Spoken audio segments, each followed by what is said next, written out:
Olá, saudações. Papinho nosso rápido aqui de hoje vai ser sobre depressão e ansiedade. Comumente, né, nós ouvimos aí as pessoas falando: depressão é passado, ansiedade é futuro, excesso de passado, excesso de futuro. A coisa é um pouco mais complicada do que isso. Não é uma coisa assim tão simplória e não se desconectam, na verdade.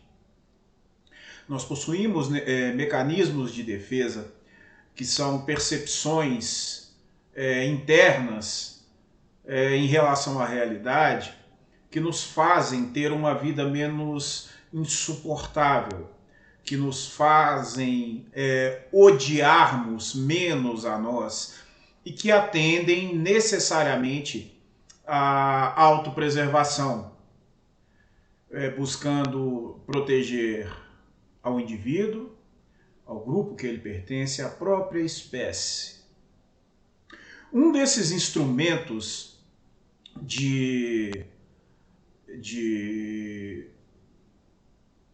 esses mecanismos de defesa, um desses mecanismos de defesa é chamado depressão.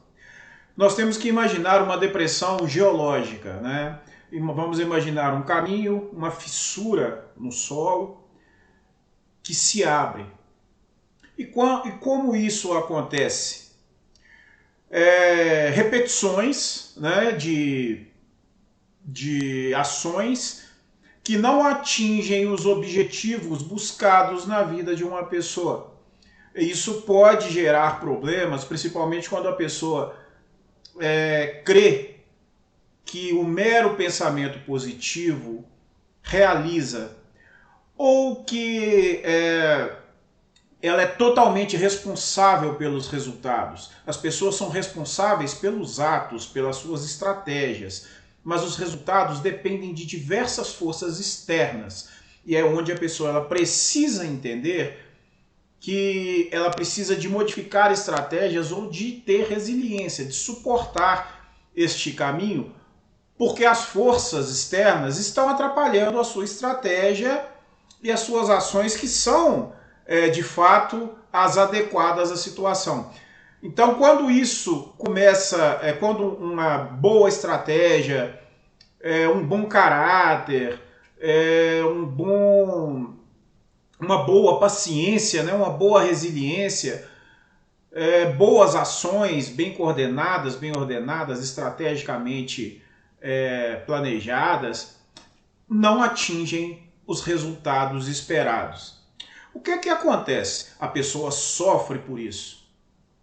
Por autopreservação, nós começamos a ter o processo de depressão, que implica em um desânimo de não fazer mais aquilo, porque promete o alcance do fracasso, e o fracasso é sofrimento.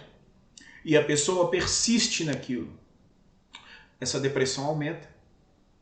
Ela vai aumentando, aumentando, aumentando, até que chega um ponto que a pessoa não consegue mais se esforçar para pular essa fissura no solo, no seu caminho existencial.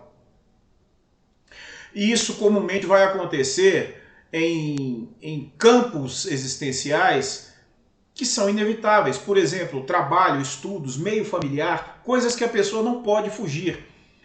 Às vezes projetos que a pessoa tem muito além dos níveis que ela deveria ter, às vezes uma má estratégia, e ela não consegue galgar o que ela deseja, então ela passa a se desanimar. Então ela não quer mais buscar trabalho, por exemplo, porque ela não consegue. E aí ela fica com medo de se decepcionar e começa, às vezes, a ter autossabotagem. A autossabotagem também está muito ligada ao processo de depressão, à autopreservação.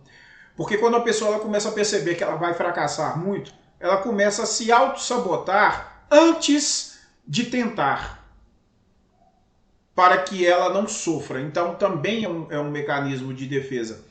E essa depressão, quando ela chega em uma situação, em uma dimensão muito maior, o que acontece? essa pessoa ela não quer mais tentar caminhar, ela quer parar. Então ela desanima de buscar os seus objetivos. E aonde reside a ansiedade? A ansiedade reside na necessidade de se alcançar os objetivos antes do tempo previsto. Por quê? Porque comumente dentro do processo de depressão, a pessoa ela começa a compreender que a possibilidade de fracasso é muito grande.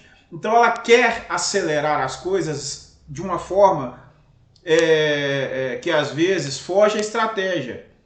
E em outras situações a pessoa não tem o que fazer. Então ela simplesmente fica desejando que o tempo transcorra de uma forma a atender apenas o que ela deseja. E o tempo não vai transcorrer. Né? Os fenômenos físicos continuarão acontecendo dentro dos períodos comuns. E é quando a pessoa ela começa no processo de ansiedade. É o medo do fracasso. Então está extremamente ligada a essa depressão. Porque ela quer atingir o resultado logo pelas experiências de fracasso. E em alguns casos essa ansiedade ela quer aquilo simplesmente porque ela deseja atingir alguma coisa mais rápido. Então ela simplesmente quer que o tempo corra em seu favor. Então a depressão e a ansiedade elas estão muito ligadas à autopreservação, ao evitamento das emoções, das sensações ligadas ao fracasso. Então a depressão ela impede a ação e a ansiedade é o desejo que as coisas aconteçam de maneira mais acelerada, levando inclusive a ações mais desorganizadas que tendem a levar ao fracasso, porque a pessoa ela quer acelerar, né? É quando a pessoa começa a fazer aquelas gambiarras. Então esse processo de ansiedade e depressão estão sempre pendulando. Às vezes a pessoa ela tem em princípio uma pequena ansiedade, uma pequena depressão, um pequeno desânimo, e o que ela faz? Ela começa a se tornar ansiosa para resolver aquilo rápido. Quando ela vê que não resolve, ela tem uma depressão bem maior e ela já não quer mais sair dali. Ela pode entrar em uma depressão profunda, atingir níveis sérios, né, dessa depressão, podendo até chegar ao suicídio ou ao desejo dele. Assim como a ansiedade, ela pode atingir, depois de um certo grau de depressão, ela chegar a uma ansiedade muito grande, tipo tudo ou nada. Então ela quer fazer de qualquer jeito para tentar alcançar. Então isso depende da pessoa, depende da situação, né? Depende da cosmovisão de cada um, meio ambiente, forças externas, às vezes, fazendo com que a pessoa haja ou não haja, né? Forças humanas, né? Porque o fator antrópico ele é muito importante nisso, né, nos processos de depressão e ansiedade. Né? Então as pressões elas estão sempre vindo de outras pessoas. E comumente a pessoa ela atinge, quando ela supera essas questões, o processo de apatia, né, que é um processo onde a pessoa ela consegue compreender aquilo que de fato causaria danos reais, e ela vai ter apenas as reações emocionais quando isso acontecer, com danos potencialmente mais sérios. Com coisas menores ela já se acostumou com aquilo, então ela tanto fez, tanto faz. E é algo que deve ter a devida atenção, porque se isso ganha proporções, também se torna um problema. O processo de apatia é um processo de sobrevivência e ele está muito relacionado ao meio em que a pessoa existe. Então ele deve ser provisório. Se ele for muito prolongado, pode também se tornar perigoso. Então ficamos aqui por hoje, o nosso pequeno bate-papo. Até o próximo. Grande abraço.